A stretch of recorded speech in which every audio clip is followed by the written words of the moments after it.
guys, welcome to Rootstem.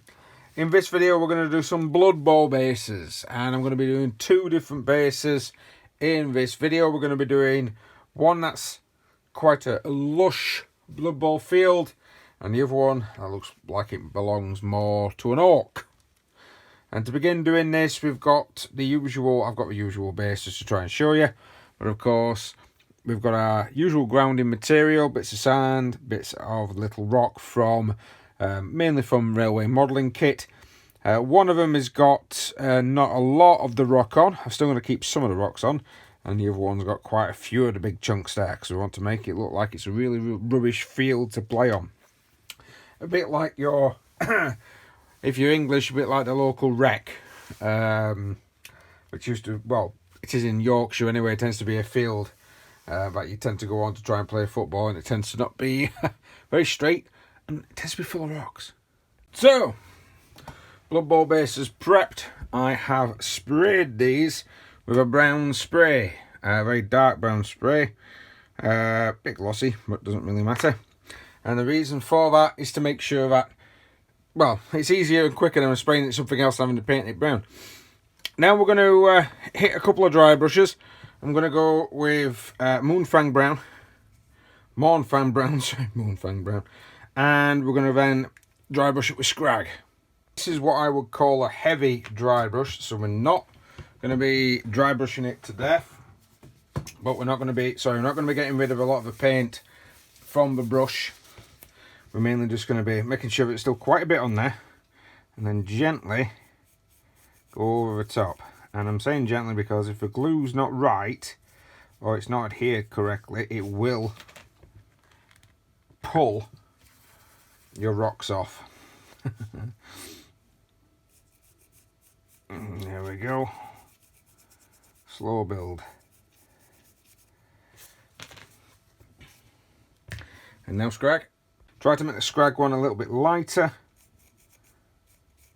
because you just want it to hit the top.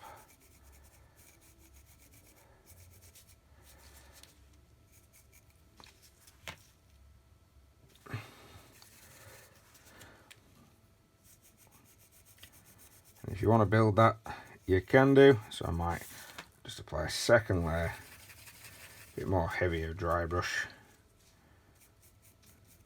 just in one direction.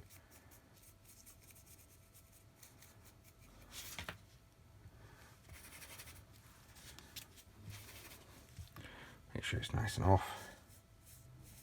And I'm just being careful not to pull any of the stones off. Don't be worried too much though if you do. Yeah, I'm going to cover this with some grass in a moment. Colours dry, we're going to be doing another dry brush of Tyrant Skull. A lot of dry brushing going on. This, make sure that your dry brush is nice and dry.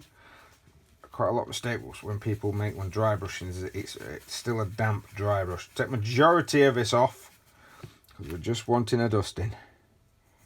As you can see, because I'm using a flat edge, I'm going that way. I'm going not like that. I'm doing that so I can kind of target certain areas that I want to, like the rocks. I might target the flatter surface on this.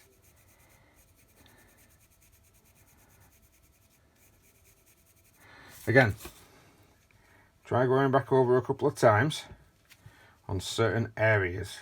And the reason for that, plenty of this stuff, because you might want certain areas to be a bit brighter, like that.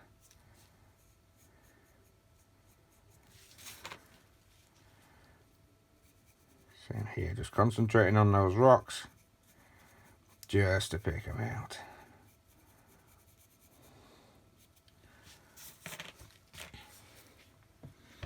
And so far, looking like a normal base, really.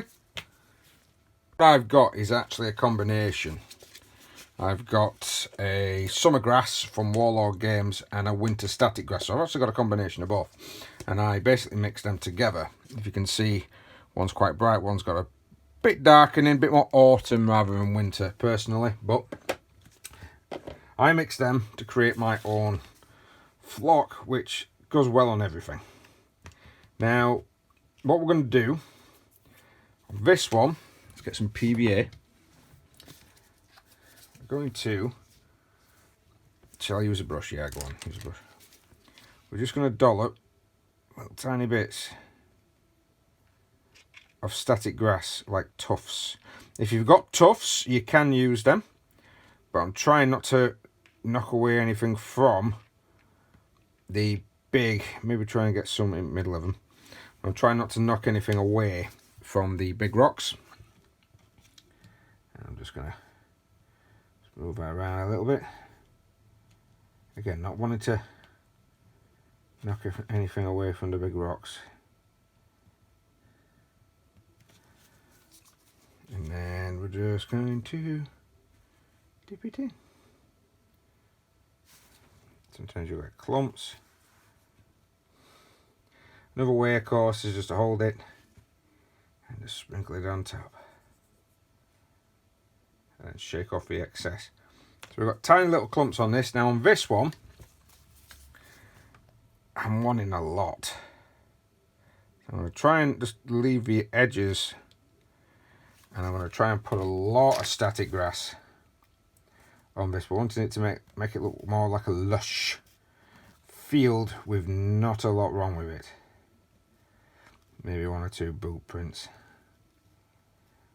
But the reason I'm not letting it go all the way too much to the edge is because I like the idea of it being a base. So if you are wanting it to go right to the edge, you can do. I know I did that work on the underneath.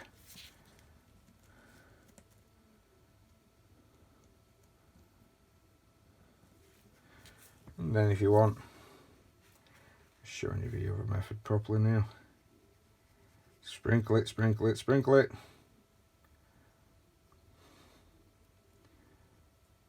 And try and take it away from some of the rocks. Maybe a second sprinkle. And now we have our static grass. So we've got one that's going to look a bit more lush. A few rocks in there. Make sure to move it away from the rocks if you can. And one that's a bit more dangerous to be on. Right. We're going to let that dry, let that set. We'll come back with the next stage. Right then guys, so just move that in there. Ooh. Now that the flock is all nice and dried, we're going to try and put some lines, some markings on. Now I've got the rocky one here, and we've got the smooth one there. And what we're going to do with the rock one, I'm going to show you how to sponge it on. So I'm going to do two different ways of doing this. There's a sponge way, and of course there's the airbrush way. The airbrush way is going to make it look like it's been spray painted. The sponge is going to be a bit more rough, ready, which is why we're doing it on the rougher one. So I'm going to get white scar, and I'm just going to, when I find an appropriate brush, put a bit of white scar just on top of my lid here. And we've got some foam. This is from, it's normally actually from casings. I might need a bit more white. Somebody else's white scar always seems to go bobbly. And then what I'm going to do is just to get rid of some excess. And then we're going to press it down.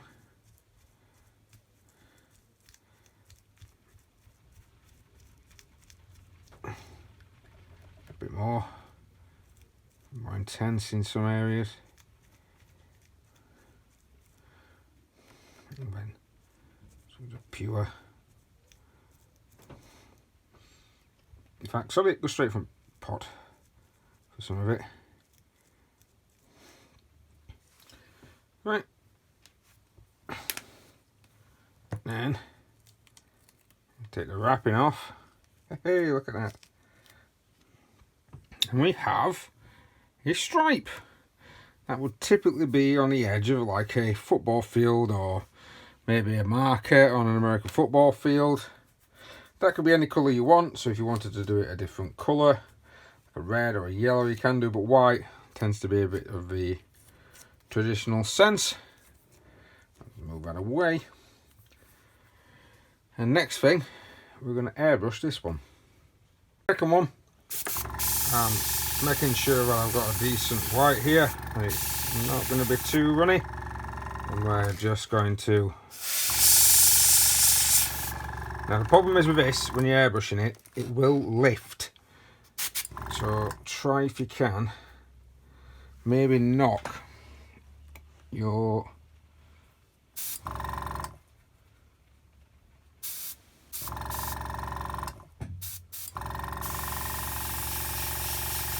so that's at about 15 psi, because I'm trying not to get this to lift.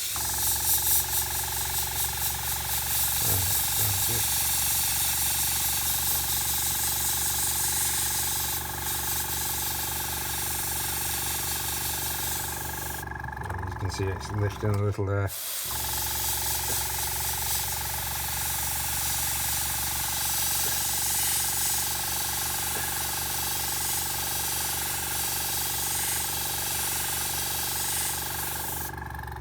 But there we are, that comes through as a very nice line. So keep hold of this, I'm going to do another little bit. I have some markers.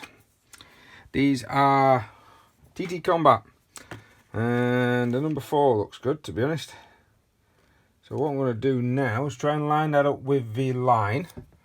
Just going to put this back on, possibly over the paint that we've already done. Just be careful not to lift it, so just gently putting that on there. And I'm going to want to put this number 4 on that base.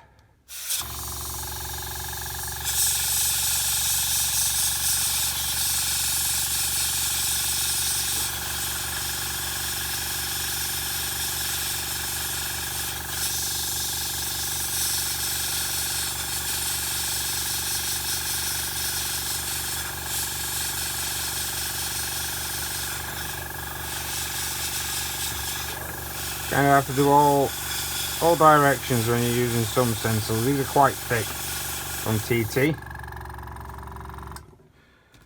It's not really done what I wanted, but it's done something. That'll be alright for my base. I have it 2 Blood Bowl bases, one quite rocky, one quite flat and quite grasslandy. And of course 2 different ways of putting on the wet. If you wanted to, on the stripe, sorry, if you wanted to, you could always make a stencil out of paper and put that on there, and that should be able to get sort of a similar effect. That didn't really come out as good, as great as what I wanted, to be honest with you. But the stencils I've got are mainly for sci-fi, so if you do get some stencils like that, make sure that you're getting the stencils that, or you could even use kid ones, you never know, but getting stencils that are appropriate to sort of a fantasy realm. I'll not be using these bases, unfortunately, but it's just to show you what I'm going to be doing. I am going to be painting some Blood Bowl quite soon, so these techniques I am using is going to be useful for myself anyway. Well, thank you very much for watching, guys. Please like, share, subscribe, hit that notification button if you want to see more.